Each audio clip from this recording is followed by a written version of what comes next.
Our brains are being rewired by technology. There's no doubt about it.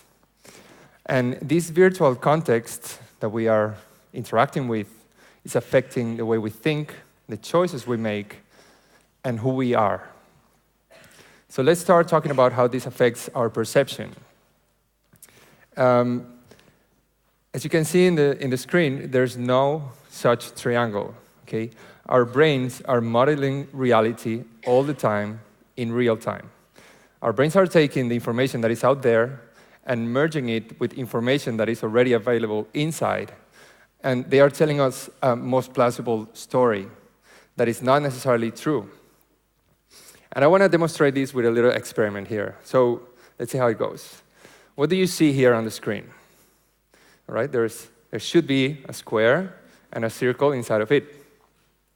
But what happens if I stretch that square and I make it into a rectangle? Maybe some of you can already guess where I'm trying to go. Let's draw now a rectangle with round edges and a circle. So what do you see? There is no iPhone in the screen, right? But we have so much familiar information with these devices that some of us are even holding in our hands right now that we can't help but construct that reality. So there's definitely a transformation process. There's definitely a construction between whatever is out there and whatever we end up seeing. And this construction also can affect our self-perception. It can affect how we see our own limbs and our own body.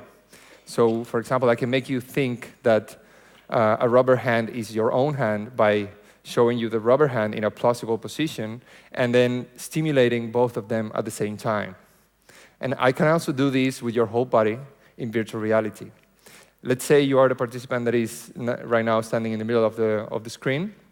And I'm going to explain how this goes. So you have a camera behind you, a couple of meters behind you, and what you're seeing in the virtual reality headset is what the camera is projecting. So you're seeing your back 2 meters ahead of you, okay? And so far, so good. You're seeing at your own body, but you're still more or less accurate at telling where you're standing in the room. But if I start poking you with a stick in your back, you will see the back in front of you being poked, and you will feel the poking in your own back. So you will start feeling that body is your body that is right there. So you're going to be having an out-of-body experience. You're going to be having an out-of-body illusion. And this principle, it's very powerful, and it's the basis of a lot of other processes that we're going to see later on. But now let's talk about how this context can influence choices and our behaviors. Let's go to the store. And this is in our daily life. This is very much related to Kahneman's ideas of System 1, System 2. System 1 being the more emotional processes guiding our choices, and System 2 being that slower, more effortful, rational processes. So how many times have you been standing in front of the wine section and trying to choose a wine bottle for your dinner night, and you felt clueless and hopeless and helpless that you have no idea which wine to pick? And at some point in my life, I decided just to go with my gut feeling, but it turns out my gut feeling is also influenced by someone else. So to prove this, North and his colleagues, they went to a wine store in England, and it had French wines and German wines, and they started playing German music in the background. And when this happened, then German wines were outselling the French wines. And when they started playing French music, the French wines were outselling the German wines. So crazy, right? And what this tells us, or what this told me at least, is that we pick up cues from the environment that are affecting our choices in ways that are not accessible to us. We don't know it's happening, but it is happening. And you can also trigger these cues in virtual reality in a way that they have an effect after the virtual reality experience. This is very much like the concept of violent games making more aggressive children. But you can also make nice games where you're helping others, and it can make you more prosocial. So this is how this experiment went. You had to go in virtual reality, and people had to rescue a child. They could fly around a city and look for a child and rescue him. And there were two groups, two conditions in this experiment. So one group had to go flying by a helicopter. And the other group, they could fly like superheroes. They could be like Superman, extend their arms, fly around, and rescue the child. Now, what happens after the experience, they remove the headset, and the experimenter had some accident. And it turned out the people that were flying like superhero, they helped the experimenter more than those who were flying by helicopter. So the whole virtual reality experience changed the notion from I see, therefore I do, to I do, therefore I believe. Or it would be better to say, I see myself doing, therefore I believe about myself. So these people not only helped more, but there was some process inside of them making them feel more prosocial and more helpful or a better person. And intrinsically, that affected their behavior, and they helped more the experimenter. And earlier this summer, I heard about a very cool AR app that you can put on some glasses, and you would see everyone around you like you're in The Simpsons. So everybody would look yellow and with Simpson-like features. And this really caught my interest. I'm really interested in trying this. I have not, but I'm really interested. But this really got me thinking, what if I would live in a world of Homer Simpson? Would I start behaving like him? Would I start thinking like Homer Simpson? Would this influence in my consumption of beers and donuts? And consumption is the new idea that I want to bring. Because I'm very excited about the introduction of branded content and products by brands in virtual worlds. This can be very powerful in the way we consume products.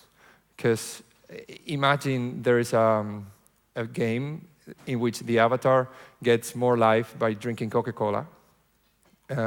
Would you start associating Coca-Cola with a longer life expectancy or with being healthier, which is very far from reality?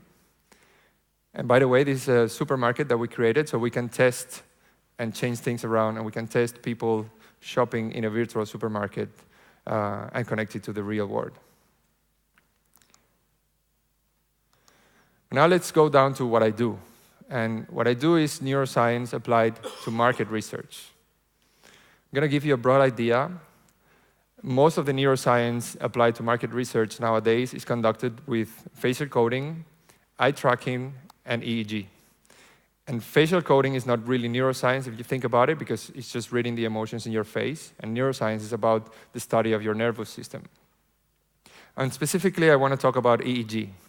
EEG, which the long word is electroencephalogram, is basically some sensors that we place on the scalp of people, and it measures tiny electrical activity that is going on in your brain while your neurons are communicating to each other. And this sounds very sophisticated, but let me tell you, it's not. We are trying to record electrical activity from more than 85 billion neurons in a brain. Think of this as a very crowded football stadium. And imagine you want to record all the conversations that are going on. So there's a lot of one-to-one conversations, and there's also a lot of big cheering and a lot of people singing the same song, okay? And you're trying to record all these conversations by placing 9 microphones outside of the stadium. So, not that accurate. All you're gonna hear is a lot of mumble, and whatever conversation is gonna be surrounded by a lot of noise. The most you can find out is which team scored a goal based on which side of the stadium is screaming louder. But still, that allows you to know something that is going on inside from the outside. And with these ideas, the CEO of my company, he published recently this article relating frontal brain asymmetry with willingness to pay. Frontal brain asymmetry would be having more electrical activity in one side of your brain as opposed to the other. And willingness to pay was showing products for 3 seconds, and then you had to rate how much you were willing to pay for that product. And by looking at your brain responses during those 3 seconds, we could predict how much you liked the product and if you were willing to pay for it. And you can apply this to many other things. You can use it with applications, with products, with websites. You can also use it, for example, with Tinder. So you can see a profile, and based on your brain responses, you can see if you're going to like the person or not. And you can also use it with virtual reality. So we wanted to know, how people feel about these new technologies. And we've done many tests with, Google Tango, Oculus Rift, and many other technologies. And one of them was we teamed up with Facebook because Facebook really wanted to understand how virtual reality, how meeting in virtual reality could facilitate social connection, because that's all they care about, right? But there's a video that explains it and summarizes a lot of things that I've been talking about, so I hope you enjoy it. Let's watch it. Look around, get used to.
They did get into deep conversations, and actually most of them, after meeting in virtual reality, they wanted to meet the person in real life. So this is how the experiment went. We had people meeting in face-to-face, so just in front of each other, meeting in virtual reality, and also people meeting for the first time in a video chat. And let's look at some of the results. These are the results for cognitive load. This is another metric from the EEG, and it tells us about the amount of mental activity that is going on at some point. So how much information is your brain processing at some point? And as we can see here, meeting in person and in virtual reality led to equal levels of cognitive load. But meeting in a video chat was a little bit more mentally taxing. And this makes total sense, right? We've all had online conferences, online meetings, and the microphone sometimes is muted, the video is glitchy, there's a lot of problems with the connection, so there's a lot more interaction with these devices that we have to use to communicate. Whereas in virtual reality or in real life, you're just sitting down passively, and all you have to do is talk to each other. Another finding is related to engagement, and I want you to take engagement here as the level of emotional intensity. So how fast my heart is beating. We also extract this from the EEG, and we took a personality test after the experiment, and we divided the sample into introverts and extroverts. And it turns out that introverts, they felt more engaged in the virtual reality experience, whereas extroverts preferred meeting face-to-face. And this finding, this is very valuable data because it tells us that not everyone is going to react the same way to virtual reality. Our predisposition, our personality can also modulate how we perceive these kind of technologies. And with that, I want to raise a little ethical concern here. So as we have seen up until now, the people that come to these experiments, they are volunteers. They see what's going to happen, they sign a consent agreement, they do the test, and they go back to their homes. But with the technology available nowadays, it's easy to assume that these devices are going to include biometric and neurometric sensors in them. There's already available VR glasses with eye tracking, and we're trying to sync the VR headset with the EEG as well. And this has very, very positive applications. We can use it for early detection of Alzheimer's symptoms, or we can use it to understand how you're feeling after a long-term exposure in virtual reality. But if this data gets into the wrong hands, it can be very, very dangerous. So imagine you have real-time, constant monitoring of your data, and Google or Facebook have access to this data. They can know what is the level of your willingness to pay at any point of time, and they can easily insert some product in the VR experience and make you more excited about it. So there's something not just researchers need to be worried about, but also consumers need to be concerned, and we need to read the warning labels and make sure that the warning labels include this information.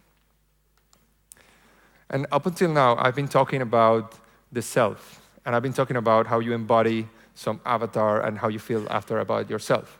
But virtual reality is very powerful in making you take the shoes of another person. So you can embody someone else from a different age, or from a different gender, or from a different race, or even a different species. You can become a zebra and, oh my God, I have stripes all of a sudden. And you will see other zebras and you will feel identified with them and you will say, oh, like, that's a zebra just like me. And that has very powerful effects. And I want to explain that with this experiment. So these are suspects that are risking going to jail, and by placing the camera in one focus or another, we could influence the jury's decision. So when the camera is pointing towards a suspect in the left picture, in the left side picture, we regard the suspect as more guilty. But when we use the interrogator focus and we take the side of the suspect, then the suspect doesn't look as guilty. So definitely the way to go is just to have an equal focus. But as I said before, you can embody other people, and this generates levels of empathy that are incredible. There hasn't been anything like this before. And these levels of empathy, for example, there's already available research saying that when you embody people from a different social group, you reduce your implicit bias. So you sort of become less racist if you embody someone from a different race. And also another application in the University of Barcelona, they are testing this with perpetrators of domestic violence, and they are having virtual reality therapy where they embody women that are being harassed by a bigger partner. And after this experience, this is a very stressful experience for these perpetrators, for these individuals. And after that, in the testimonials, you can really see how they are very touched by this. And they say things like, oh my God, I've never seen it in this way. I thought it was normal. I thought it was not hurting so much, but it really hurts. I've done this, but I would never do this again. So that is the message I want to bring today, is that this is a very powerful technology. And as you can read here, it can affect our perceptions, and it can affect our choices and our behaviors. But importantly, it's reaching levels of empathy that go beyond anything else that we have seen to date. And it's a double-sided knife. You can use it for good and to promote pro-social behaviors, and you can also use it to manipulate everyone into consuming your products. So that's in our hands. Thank you. Now you know.